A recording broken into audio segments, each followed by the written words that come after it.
Once you've set up your appointment groups in Canvas, you do have to go back and add a link to whatever video conferencing you're using. If you are using Google Meet, you can put that link in there. If you're using Canvas Conference, give directions for them to get there. I'm going to show you how to set this up in Teams. So because I'm giving students this link a different way, I'm actually going to set this up through Teams. So I had to create myself a kind of a fake team. So what I did is I just went in and created a team called Miss Williams Tech Support. You could just name it your class, or you could name it office hours. You don't have to put any students in here. It can just be empty. But I just created a team.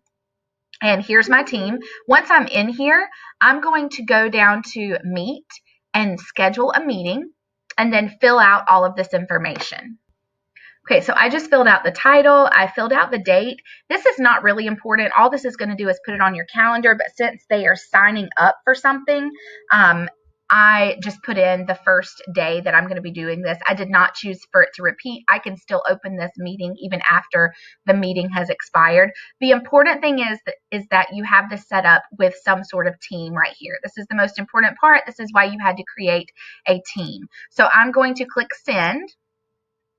And now I have that office hour scheduled. So I'm going to open that office hours.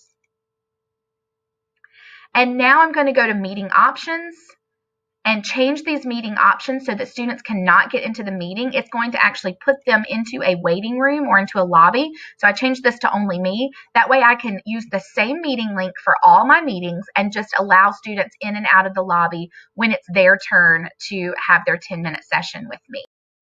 I wanted to pause here and explain why I didn't change the who can present option. If you are doing whole class meetings, you typically don't want your students to take control of the computer and present.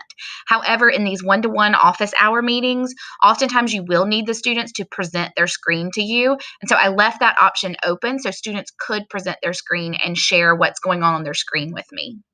I'm going to click Save, exit out of this tab, and go back to my Teams tab. So I'm going to right-click and copy this link.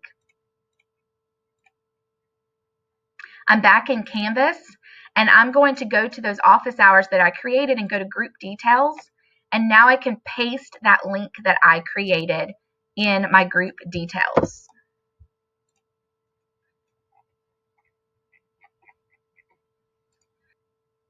So now when students go back to the calendar and they see that office hours link and they click, they have access to that link and can join the Teams meeting from there. You could also do this with a Google Meet link, or you could give them direction to get to a Canvas conference or Zoom or any video platform that you're using.